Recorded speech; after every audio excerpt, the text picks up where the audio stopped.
Friends in Recovery, the Addiction Recovery Podcast, is brought to you by Genesis House and the Friends in Recovery community, a thriving network of individuals who are fighting back against the stigma of addiction and recovery.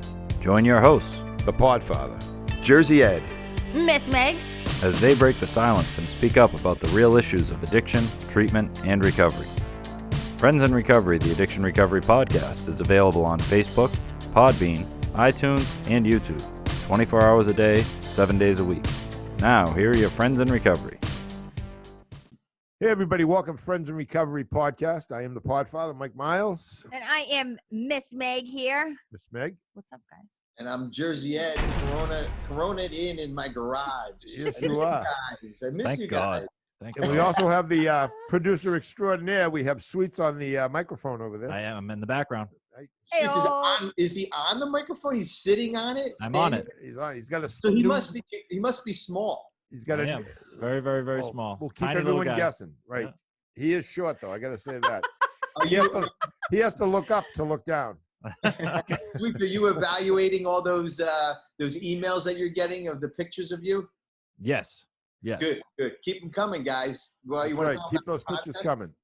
Tell them about our contest, Sweets. He's a good-looking man. So the contest is that you can draw what you think I look like in any of the outfits that we've discussed, and you That's can right. scan it, take a picture of it, email it to us, and then I will take a look at it. And the winner, the one that I like the most, will get a T-shirt and a chance to be on the podcast. That's right. Ooh. And today, he has on flip-flops, some really tight yoga pants, and a, what is that, a half shirt? Yep. God almighty, kid. You are in shape. You are one rugged-looking dude. It is a shape. It is a shape. You get to decide what shape it is, but yes, it is a shape. Are you smuggling something? And a mask, guys. He has a mask on, right? I heard he has a mask on A today. little white mask. Oh, It yeah. flips up. Yep. Looking good. So anyway, here we are. We're having a great podcast, even though Ed's in A better podcast, I feel. I think, oh, much better. Yeah. Much better. 'Cause I'm not there. Ed's in Pennsylvania. Yeah. Our guest is in Florida. That's And we're right. up here in dreary Massachusetts. I know. I just want to give a quick tell everybody who our guest is today, Dr. Robin Barnett. She is an addiction specialist, and we're going to talk to her in a little while. You just got to put up with our bullshit for the next couple minutes, and then we'll bring two smart people into the room. Right. Wasn't the doctor on one of our previous podcasts? Well, on our other channel, yes, she was just on our other channel, answering the call, the First Responders podcast. Wonderful So guest. Wonderful guest. go look over there. Yeah. But she's So- going to talk about addiction. So today. what are you guys doing to deal with the quarantine? How are you dealing with it? I've been wearing, Aside from scrolling and watching hilarious I've been quarantine wearing memes. my mask. I got my mask here. Yeah, It's got a little cigar stain in it, though. of course it does. Yeah, I thought I was being funny. I didn't know it was going to leave a everlasting mark. yeah. I'm Well, trying to Do you, adjust. do you feel more connected to the rest of the country right now because you know everybody's doing the same thing, everybody's sitting around, That's a good everybody's point. struggling? Like I actually, I feel more connected right now because I know everybody's going through the same thing right now. People are friendlier. happier. Everybody's struggling. If I see people out, I know they got the same worries, fears, and concerns. Yep. Like I, for some reason, I feel more connected to the people in my neighborhood, my community. When I'm grocery shopping, like we're all trying to stay away from each other. Like when I'm watching Netflix, I know everybody else is too. Mhm. The same shows because the memes are all about the same shows. Yeah, a lot of Tiger meme sharing King, going on right Lots now. of Tiger memes. King, watch Tiger King. Yeah, Tiger Oh, yeah, King. you won't regret it. I've been watching the old shows, Andy and Mayberry, yeah. and then I'll see an actor that's on there, and I'll Google their name, and I find out that Ryan O'Neal was a boxer. Yeah. I never knew that. The Yeah. actor Ryan O'Neal was a boxer. He went to Phillips Academy in Massachusetts. Yeah, Yeah. get all these little tidbits, useless tidbits, but I find them interesting. Although I have to say, I was out at the pond yesterday, the day before, doing some schoolwork, and I noticed a little bit of a shift, I think, in the energy of the people around me, and I feel like I was sort of upset about it because I feel like, for me personally, and I'm only going to speak from my experience, and I also recognize that this is a challenging time for a lot of people in a lot of different ways. For me, it's been a benefit because I've been able to sort of prioritize, slow things down, and actually recoup some time here, not realizing how much time I spend getting ready and traveling to places and how much Yeah. I make better use of my time when I don't have to do that. So for me, it's been really nice. I am sort of an extroverted introvert, I think. I can entertain myself and find things to do. And I feel like I'm caught up on all my work and I'm at peace with my timeline of when everything is done. When I was at the pond, though, I did see people out driving that were very aggressive. People were fighting with each other in the bike lanes. People were acting a little crazy at the pond. And like, just, I don't know. I feel like now people are really experiencing the stress, and the people that don't have an income coming in are feeling it. And I think people are really going to start to lose their shit this week. I can see it. I can see it. Well, you know, I have to agree with you, Meg. I'm using my time a lot more wisely because because as an addict, I need to have structure and need to do things. And then when this first started, I'm like, what do I do? Because I can't get on the road. I can't get up here to see you guys. I can't go visit people. So I had to really figure something out, what to do. And it made me think even more. It made me use my brain. What can I do? How can I stay relevant? And one of the ways, guys, I want to tell everybody, we do 2 AA meetings a day, noontime and 7 p.m. Eastern. It's all Eastern time. And we get people from California. We're getting people from Texas on there, Minnesota, Arkansas, Florida. We got a bunch of, I want to say hello to all my nurses. Hi ladies and guys down all over the country, all the nurses program that's on the meetings. And the cool thing about it is I'm getting meetings. I think I'm gonna do a 90 and 90 pretty soon. I mean, you know, and without leaving my fucking house, you know. And it's just amazing. Like I think time management between Zoom and figuring out how to make the best of these times is just amazing. What it's making, how it's making us think. And but the main thing is getting these meetings in every day. You know, when I'm up there with you guys, you know, after we record and me and Sweets either do another podcast for another show or whatever, we smoke cigars or have dinner, I get back to the hotel, and at 8 o'clock at night, I don't want to go to a meeting. Who the fuck wants to go to a meeting when you work all day and everything? But this, with the Zoom thing right now that I'm on, I can sit in my bedroom or sit on the couch in the hotel and get a meeting. You know, I normally don't do that. And Chris Cuddy here, I want to say hi to Chris, one of our regulars on our show. Chris, how are you, Chris? Yeah, Chris. He's been chairing meetings for us. We have just people stepping up and, you know, 2 meetings a day, 7 days a week is a lot. And I've had numerous amounts of people stepping up and really, really pitching in for all this. So I want to thank everybody out there who's been doing all this. All kidding aside, I know we joke around a lot, but all kidding aside, I really want to thank everybody who's doing this and really helped us out. And thank Taylor at Genesis House for doing all this for us, for letting us, you know, do this. So right. I used to love to read. Reading is my passion. It relaxes me. I just like it. It puts me a place, even when I was active, even when I was an active addict, alcoholic, I just love reading. I finished the book, Maureen Cavanaugh's book. Oh, wow. What a great read. I'm telling you, I actually started rereading because I had started probably in October after she was on the show. If You Love Me. What a great, great book. I'll tell you, it's about a woman who helped her daughter find sobriety and how she got through it. And it's not only funny, I laughed and cried halfway through the book. I'm laughing at one page, and the next page I'm crying. Amazing story. So if anyone's out there, you want to find a good book, it's right here. If You Love Me. She was on our show, Maureen Cavanaugh. Super yeah, book. go look back in the episodes. It's really a good episode. Funny, Podfather, you said laugh and cry and all that. So I got a Peloton bike here, thank God, because I'm able to exercise, and Peloton is wonderful. Sponsor anybody. But Peloton is wonderful because in times like these, you can't leave. You can't go to the gym. You can't. And Sweets, you know, you go to the gym. You're lifting dressers and rocks right now to fucking stay in shape out there. So. Here's the other thing, though. I just want to like give a voice to this too, because I think a lot of times, you know, like we might identify as like go type A personality, and like, oh shit, Absolutely. Now it's like slow down, we're in quarantine, but like we got all this stuff to do, so let's like make use of our time. There's also a part of me too that's like been very, very comfortable with the fact that the world has slowed down, and I think from sort of a global perspective, I think this is sort of a forced way for us to shift and reprioritize and recognize that the way that we have been going has been absolutely robbing us of every opportunity potentially that we have to settle into our own humanity. we're separated from our families. We're not eating at the table. We're on our phones. We're go, go, go on the road, back home, checking the time. How much time, do we have? So we got to true. settle down and get to sleep so we can get back up and do it again. There are a lot of people right now that feel stressed by the pressure to be productive during this time. And there's a lot of articles being shared about like it's okay to take care of yourself and absolutely do nothing right now because we've been going so long with the need to stop and take a pause and amen to that. The other thing, Meg, is that Miss Meg, is that we're all on the same playing field too. It's not like I'm sitting on my ass doing nothing at home. We're all being productive in our own way, but especially in my field, trying to get out there and talk to everybody and staying in front of everybody. I'm not worried about that. So that's one less stress, and I can do it different ways. Sorry. I can do it different ways. You shut those off, It's a little button on the side. You know what that means? That means it's time to bring Dr. Robin Barnett. Okay, yes. The doctor. We love the doctor. We love the doctor. That was her time that I said for her. But anyway. Eddie, why don't you introduce the doctor? I will. A good friend of mine and good friend of Genesis House and personal friends of ours, Dr. Robin Barnett. Robin is a behavioral health, sex addiction expert and former CEO of Park Bench Counseling.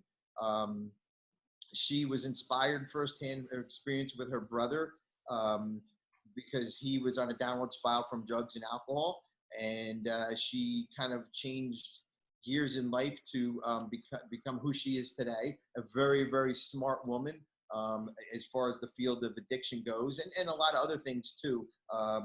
She found that she could take the tough love concept and create something new over it for healing and freeing the family of addicts and the guilt that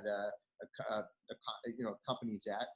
Dr. Barnett as well is a well-known resource in the clinical community. She appeared as a drug and alcohol counselor, behavioral health expert on various national media outlets, including MTV, CNN, HLN's, NBC, Fox, ABC's 2020 Nightline, to name a few. Dr. Robin Barnett was a regular on the Steve Wilkos Show.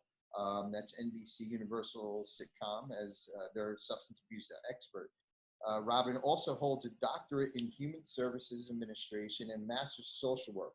She holds 2 clinical licenses and certified sex addiction counselor. She's also a hypnotist, addiction therapist. She does EMDR and is a national master certified interventionist. Welcome to the show, Robin. Jesus, wow. God. I've been busy. I am humble. How are you, Robin? I'm doing great. Good. Are you dealing okay with the COVID-19 and Corona stuff that's going on right now? Yeah, actually, I really am. And exactly what you guys were just saying, it gives you the opportunity to really slow down. And I've been really enjoying that, as opposed to freaking out. And, I'm a very outgoing person, so I'm usually with people, but this really just gives me the permission to just kind of be still and think through things and enjoy my dinner with my daughter. And I have to say it's a very unique opportunity that I don't know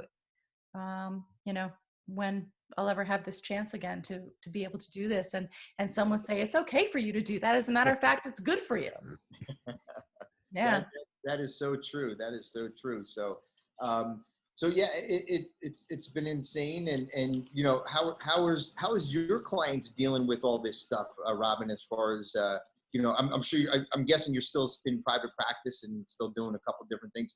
How do you see all this going, especially in the substance abuse field and all that? I mean, how's that going?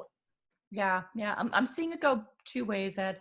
Either those that really had their feet firm into recovery, I see them doing the Zoom meetings. I see them celebrating their anniversaries. As a matter of fact, one of my first responders has his 15-year anniversary coming up, and I got invited to his Zoom anniversary meeting. Wow. And I was like so touched by that. And I'm really excited to be part of that. But then you have the others that are not dealing well with the isolation and the boredom and the being thrown off of their schedule and whatever their recovery program plan is.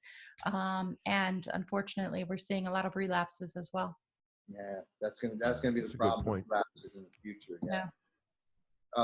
You know, Meg, do you have any smart questions that you want to ask? I can go on, but you're the smart one in the bunch. Well, I mean, I think we hear a lot about addiction sort of being a disease of isolation. And so I do think that that is a really important point to make of folks that maybe weren't so steady and having the structure that they relied on so heavily being ripped away from them. I think it sort of forces us to also look at our dependency traits too, of like, what are we dependent on? What do we need to get through the day? What do we need to survive? What's extra, and then what's necessary. And then for the things that were necessary in the physical form of in-person contact, you know, maybe we rely too heavily on that. And then what happens if something like this happens and then it gets ripped away from us? I mean, then what? And so I'm always kind of like a then what type of person. That was my perspective when I was on Vivitrol and medications for me when it came to my addiction treatment of like, okay, if this doesn't exist, then what? Am I going to be okay? Right. And I would always flesh that out. And I think this is sort of forcing us to look at the things that we do rely on to help ourselves, and then maybe shift a little bit and look inside and say, okay, if the world ended, would we still be okay? And I think this is amplifying a lot of fears for a lot of people. I've been in contact with a lot of people who are in recovery just over the last week with my study. People are really having a tough time. People are relapsing. Treatment centers are probably, I don't know. I mean, are they taking people? Like, I know sober homes are not necessarily kicking people out right now for relapses across the country. Some states have mandated that. What are you guys hearing in terms of that? And Robin, do you know anything from even in Florida? I believe that rehabs are still taking people. There are some, you know, they're also bound by a lot of the regulations of how many people can be together. So they're limiting the amount of people that they're taking. Is that what you are dealing with as well, Ed, with Genesis? Yeah, we are still open for business as usual. Of course, we're keeping everybody separated. They actually closed the pool now. You know, we were told to close the pool. The Zoom meetings that we were talking about earlier, they come on the meetings at 7 o'clock at night, and half the group has to be in one area, half the group has to be in the other area. They can't go out for AA meetings, so they do come on our Zoom meetings at night. It's always good to see them there. But a couple states we can't take from, that New York, New Jersey, Connecticut, and Alabama or no, Louisiana right now cannot fly into Florida. So there is a ban as far as that goes. But, you know, everybody has to deal with it. Like Meg said, this is a disease of isolation. And, you know, this is every addict's dream, man. You imagine the guys and girls who are out there fucking still using. And this is like a party for them. You know, look, fuck the corona. Half those guys probably don't even know what's going on. I know I wouldn't have. I know I would have been like, fuck that. Just go getting the booze and the cocaine in. This is great. Let the fuck. Who cares about the jobs? I don't care, you know. But now it's the opposite of that because of due to my program and my belief in my higher power. I'm able to understand. You know, this will end. You know, when I was using, I probably never thought it would ever end. But then one day, you know, even 3 months from now or a month from now, I'd be like, holy shit, it's over. This shit's over now. You know, now I gotta go find money. You know, it's crazy. So, but Robin, tell us a little bit about yourself personally and why you got into this. You know, I know we read a little bit about your brother. You know, maybe hit on that a little bit. Sure. When I was in my early 20s in college, my brother was shot in a drug house, and my family, we didn't know anything about addiction. We had no idea. We didn't even realize that he was an addict. We just thought he had taken a wrong turn, you know. But when it was discovered that he was an addict indeed, I changed my course of education and set out to find a way to help him. And that has geared my entire life and career. so admirable. Especially when it's a family member.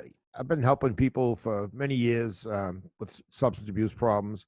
I've helped family members as well, but I think I was so blind and just not seeing the full picture. I mean, I can spot somebody that has a problem, but I just couldn't see it. It was right there in front of me, and the guilt. I actually moved in with this person. Just about, I wouldn't let him out of my sight, and happy to say, 3 years later, things are good.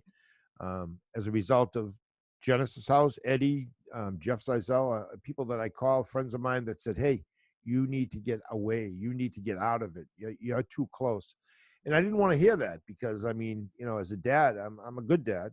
It's one thing I know I'm good at. I'm definitely a good dad.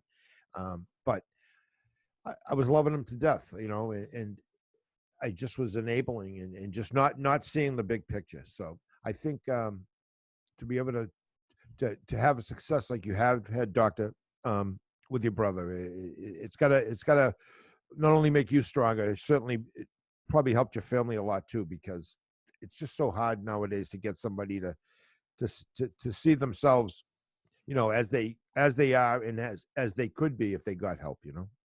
Hey guys, we're gonna take a quick break here, Robin, and when we come back, hold that question. We'll answer that, and Meg is gonna hit you with some hard hitting questions after the break. She's warming up now. Friends in Recovery. We'll be back. Since 1992, Genesis House has been helping real people heal from addiction on their private recovery campus in beautiful Palm Beach County, Florida.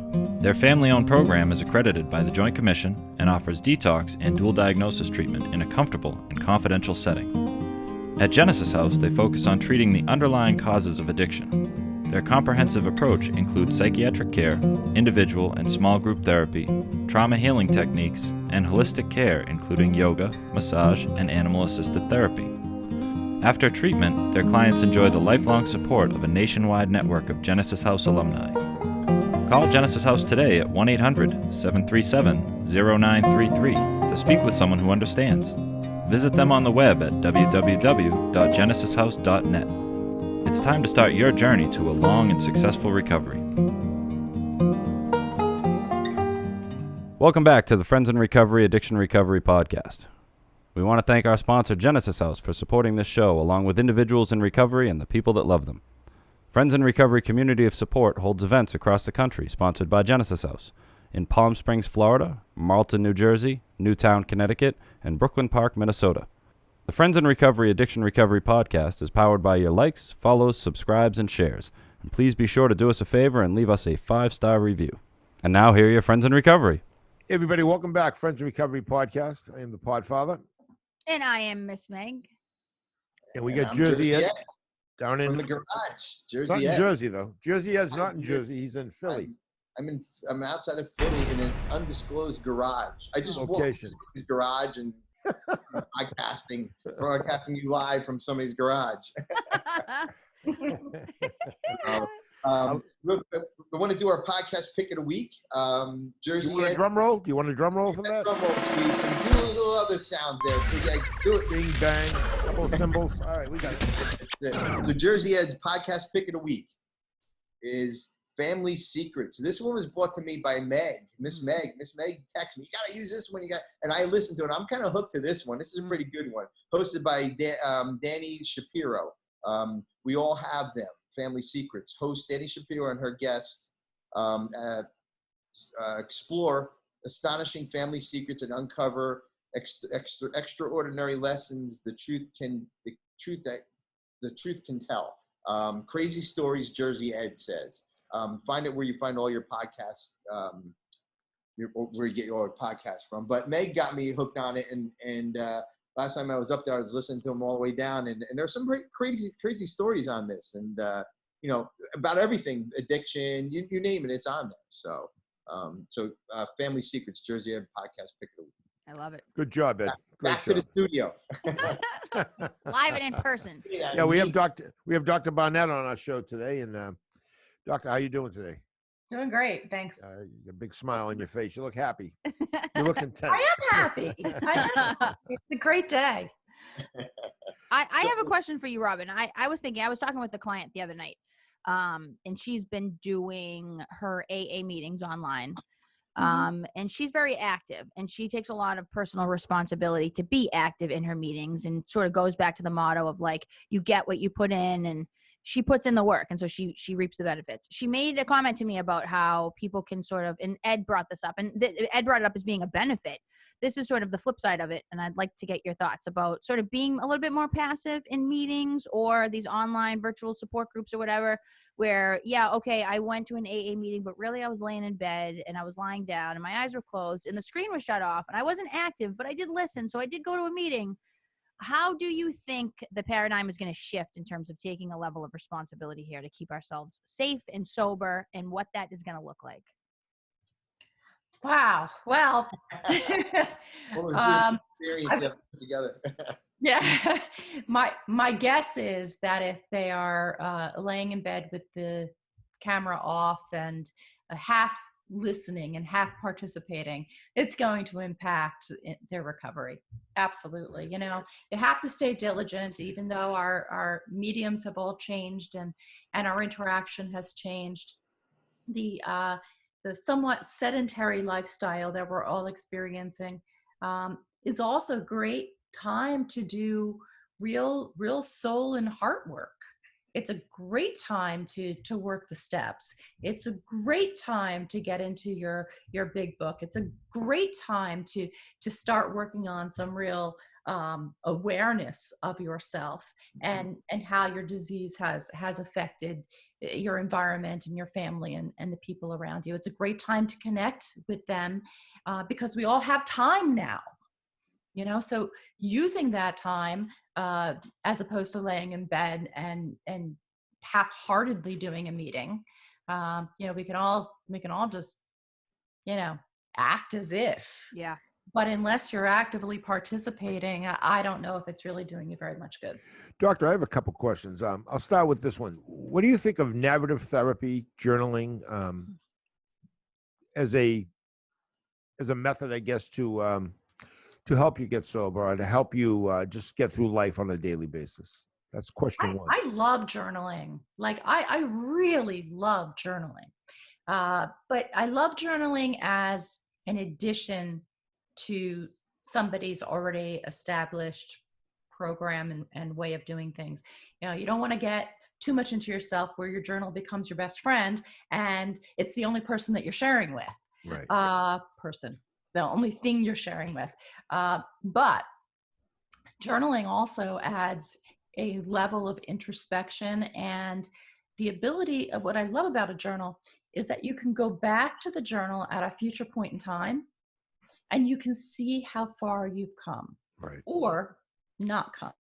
It'll show you very clearly what your sticking points are. So it can be a helpful tool towards progress. Okay, that's a great answer, and I agree with you. I think narrative therapy has got to be one of the most successful forms. It's just trying to get people motivated to do it, you know, myself included. I keep a notebook for my appointments and everything, and some days I'll just write down a couple of words, where I'm at, how I feel, good, bad, arrows left or right, up or down. And you're right, because when you go back and look, I keep for 35 years, I had a notebook in my pocket as a cop. I always wrote down all my calls, everything. People would probably not understand what I've written down, but I can look at a book from 1992, go to a page, open it, and I'll remember exactly what happened at that scene. I haven't thought of it in years, but that happened. So I know that it kind of, it beds itself into our memories, into our brains, and it's very useful. I think it's very useful. So it's good hearing you say that. My second question is this. I've never really dealt with anyone with a sex addiction. I've worked with people that probably have had sex addictions, but I've never like treated anyone. So I have a person now who's a very successful attorney, and he does other things as well. But he has a sex addiction. He's married. He's got a family, and he's really afraid that this is going to, you know, throw his life into a tailspin. He's late 40s. So what's your recommendation? I know you'd probably need more information than that, but just a place to start with him. I'm just kind of lost, you know. Yeah. Sex addictions are a whole different world. Although they have some overlapping with substance abuse, there's a lot of ways that it totally deviates from substance abuse as well. The a lot of the basics of it are the same. You get the hiding behaviors, you get the tolerance, you get the needing to amp it up a little bit more to get the same thrill. I mean, there's a lot of similarities, but getting started on treatment for this takes a lot of courage. Although in substance abuse it does as well, this is hitting a different area of who we are and our sexuality, which is something that has always been shamed and looked at as alternative, devious, scummy. There's a whole bunch of adjectives that you can put onto it. Sure. And addressing those areas takes a lot of courage. There are some people that have dysfunctional sexual behaviors, but are not addicts. There's a continuum. Good point. And by going to a sex addiction therapist, different than a sex therapist, sex therapists will deal with sexual dysfunctions amongst people. This is totally dysfunctional Right. sexual behavior in general, usually stemming from some sort of childhood issue. So the therapy for this is very deep and takes quite a while, because it covers a lot of layers of who we are and how our sexuality develops. But seeing somebody with the right certification who can address this would be the first step, because they'll be able to give them testing to see if they actually are a sex addict or if they just have dysfunctional sexual behaviors. Great answer. Robin, when you see these people, the people with sex addictions, do they coexist with a substance abuse disorder also? Is that common that you see that? Many of them do. And usually what you see, it's hard to say which one's going to come first, the substance abuse or the sex addiction. But what I have found is that the substance abuse tends to numb the shame of the sex addiction. So usually the sex addiction comes first, and then the substance abuse follows. I've treated victims of sexual abuse. I've had clients from the, I guess they were abused by priests back in the 70s, 60s, 70s. They're adult men now. And I've been fortunate enough to work with the Archdiocese of Boston and the people that work there. They've been wonderful. And I've had as many as 17 clients back when I first started about 20 years ago. And now it's down to about 6. Which is good. It's tough work. It really is tough work, because these are grown men who were abused as young, some of them weren't even teenagers. They were 11, and a lot of shame. They hid it a lot from their families because their families were so pro-Catholic and such. But it is different. It's much different than to give someone advice that's been abused sexually, and as a result of that abuse, their lives some of them have just been upside down. I mean, it's just what a horrible existence. I can think of 2 people, what horrible existence they've had to live over the last 40 years, 50 years. Yeah, I think sort of like in that vein, Robin, I'm curious what your experience is, but I think a lot of times, like you're saying, childhood trauma, let's say sexual trauma, it then manifests in deviant or dysfunctional ways. In my experience, I've seen things like S&M, maybe in a healthy way, in which people have clearly defined roles and they are willing to step into whatever position of power or not that they choose in that dynamic. That can be incredibly healing if there's permission and there's autonomy and there's respect and there's safety.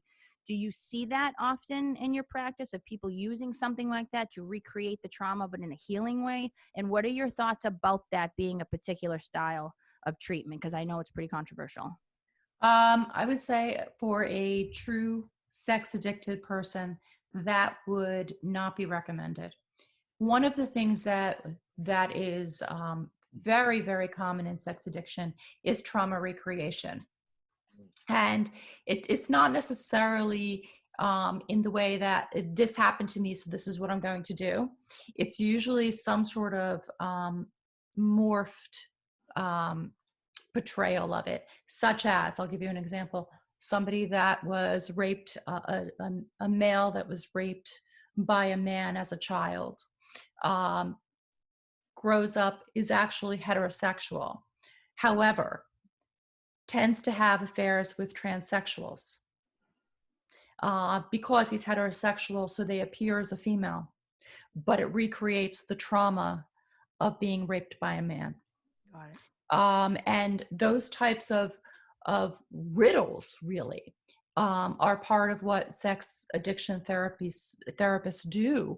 Is we have to take the current behaviors and figure out what the form of this was when they were considerably younger, when whatever it is occurred to them, and how their sexuality development was skewed by it.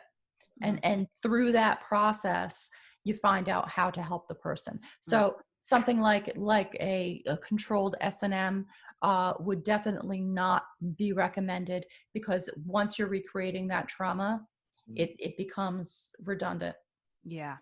So it takes sort of a life of its own on and because develops power in a think different about way. it.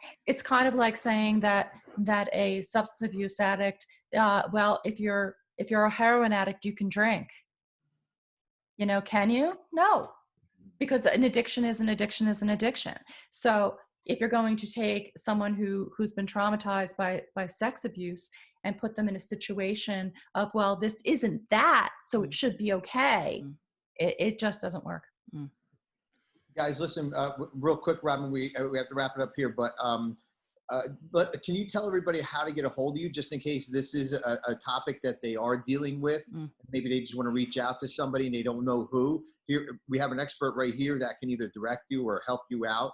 Please let us know how to get a hold of you. And of course, all this information will be in show notes also, but if you could definitely let us know how to get a hold of you. Absolutely. You could just go to my website, drrobinbarnett.com. That's drrobinbarnett.com. And there's a contact form right on there. You can get directly in touch with me. Good. Thank you, Robin. Awesome. And, Thank you, Robin. Thank you so much.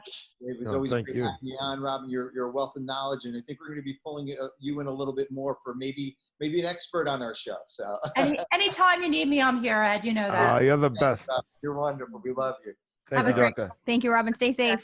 Dr. Robin Barnett, guys. That was tough, man. I mean, I understand that. I remember in early recovery, my therapist told me, Eddie, be careful of the sex stuff. Just because you're in recovery, there's other things you can get into, and shit can happen, and he always said, keep an eye on it. He would talk to me every week about it in my sessions too, that you gotta really keep an eye on it. So. Yeah, and I think it can rear its ugly head for people. I think people that can maintain a period of sobriety or abstinence, recovery, they're doing well. They're not seeing these behaviors emerge in the drug-fueled or alcohol-fueled way. And then all of a sudden it sort of starts to creep up, and then they don't really realize that maybe it's a compulsion. And then all of a sudden it's like, I need more and more and more. And I'm always thinking about it. I think the other piece too is not just the sex, but the relationship part. So the sex and love part, that SLA stuff. I mean, it's that love addiction. It's that relationship that we once had with the drug and alcohol that's now getting recreated with another human being who has a stronger and more subjective reaction to us. So then it turns into something else. And so I think we have to watch for this, not just in the addiction with the substances and then the addiction with the sex, but then how does this manifest in our love relationships with people? Speaking of sexy, sweets. I can't see him like everybody else, but what's your take on all this? This was a show that went a couple different ways, and it's really good information. Sweets, what's your, you've seen it and done a lot of it, but what's your take on that? Well, right now the producer extraordinaire is going to be tied up for a few minutes. So he's not able to answer that. He's changing his nylons. I don't know. That's a problem. Guys, don't you think stockings and high heels is a problem? Yeah, I just want to mention Dr. Robin Barnett was what a great guest. Phenomenal. We're so fortunate to have the guests that we have on this show. We're fortunate that we're able to do a show in this time and age right now, but to have the quality of the not just the personality, just her wealth of knowledge and Yep. just everything. Very, very good job, Eddie, getting her on the show. Yeah. Well, guys, I had the pleasure of working with her for a few years. My wife and I. My wife actually introduced me to Robin and her partner, not her partner, business partner. They're just two phenomenal women. They were down in South Jersey, and they just did amazing stuff for the Right. communities when they had their treatment center open down there. And I'm grateful to have her on the show. And I don't know why I haven't even thought about getting her on earlier because of all this now. Yeah, You know? she could definitely be a reoccurring guest. You know, Oh, for sure. Oh, and yeah, and it's, I gotta say, I was a little nervous driving here today because I wasn't sure how this was going to go. Obviously, you're down there, we're up here. Yeah. But having Megan on the show, it makes such a difference. Just trying to muddle through this, you know, and try to help people and everything. But Megan, honestly, you Podfather, I love you. You have the best. Your questions, I don't know, they intrigue me. They really do. You're such a bright woman, and just really, really good at what you do. So, And Meg, tell us I where we appreciate can that. find your podcast, because Meg does have her own podcast. What is Yeah, I that? do. talk Yeah, about it. give a little plug for that too. I do. Actually, it's kind of funny because as Robin was talking, I was thinking back to a guest that I had on the show that was a surrogate sex therapist Really? that talked about the work that she does. Mm-hmm. And it's very interesting. So go Yeah. back, Kristen Casey. She was the girlfriend of whoever the guy from the Eagles was. What was his name? Oh yeah, I had Don one of the- Henley. Don Henley. One of those guys, Yeah, from the yeah, Eagles. I forget, no, it wasn't him. It was somebody else. But anyway, the podcast that I have is called The Addictionary Podcast, and you can find it on all major platforms. We're going to try to get on a couple more, actually. So hopefully we'll be on every platform. But I really think, the point in saying that is, like, right now we're in quarantine. We got Ed on Zoom. We're here in studio. We're talking about online AA meetings. Genesis House is doing one every day, 12 p.m., 7 p.m. Eastern Standard Time. Check that out. There's platforms all over the place where you can access resources like this. But guess what? Podcasts are about as easy as it gets. You go on the app, you turn it on, and it's like a meeting outside a meeting. It's feeling connected when there's no humans around. It's feeling like you're in the room when you're not. And so I think the power in podcasts right now is really showing its face in the fact that it's blown up over the last few years. And now we're in this position. I mean, what better resource to have than a podcast? And we have. I want to give our West Coast Sober Pod a nod. Oh, Sober Pod. Yeah. Yeah, we love those guys. Yeah. They had another good show last. Well, if you just look up a few of their shows, but they're a wonderful resource. Meg, like you were saying, being stuck in the house, get on these podcasts. The one thing that Sober Pod did last year, from January to December, they covered a step every month. One month of right through the step. Yep. Yeah, right through to December. It was amazing. I kind of came in, I think, in August or July when I found them, but I went back and I listened to it. Those guys are spot on. Sober Pod is wonderful. That podcast, Carl, hello. Carl is on my meetings almost every night. Oh, wow. Steve, Ellen, hello, guys. We love you guys. And actually, I think we're going to do a podcast with them soon too. So I heard that. I'm looking pumped. forward to it. We used to do a step. We used to have Rich the Step Guy when we were doing our podcast out of Salem. And to me, the steps are the meat and potatoes of my life on a daily basis as a result of someone being sober. There's nothing in any of those steps. I do a step meeting every Tuesday night. We just did step 11. There's nothing in any of those steps that will not benefit you. If you're brand new in sobriety, it's a little advanced, but read steps 1, 2, and 3. If you're new and you're just coming around and you're feeling confused and you're having a hard time, you got anxiety, you're broke, you got no money, you might not be living any place, you still can feel good about yourself. Take the step book, get the big book, just go to step 1, 2, and 3, read them. It takes about 15 minutes. That'll tell you who you are, what you can be, where the direction you're going to go in. It's going to tell you, it's going to be very healing. That's how I feel. Yeah. Steps 1, 2, and 3, I've read them 1,000 times as a result. And as time goes on, the longer you're sober, the more you can read, the more. And guys, real quick, I know we have to wrap up here, but I've been reading a lot lately. I committed to reading as much as I could. instead of watching the news and all this fucking shit that's going on. No, but don't watch the news, guys, because you want to talk about anxiety, man. You'll get fucking killer anxiety from the news. Especially CNN. Yeah, stay away from that. Yeah. I had to say it. I'm sorry. Had to. I had to.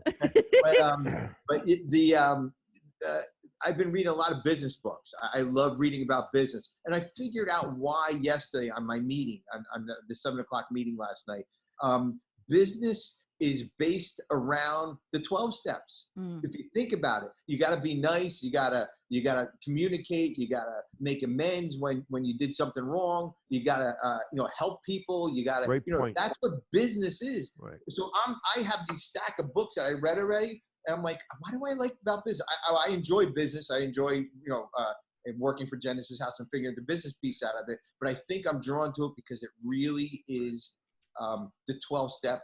That's where the 12 steps came from, the business world and into our lives. And we were blessed as alcoholics and addicts to get the That's steps.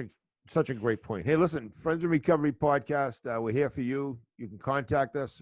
Look at the show notes. The producer's tied up, so we're gonna have to just end this the way we usually end it. Want me to send us out?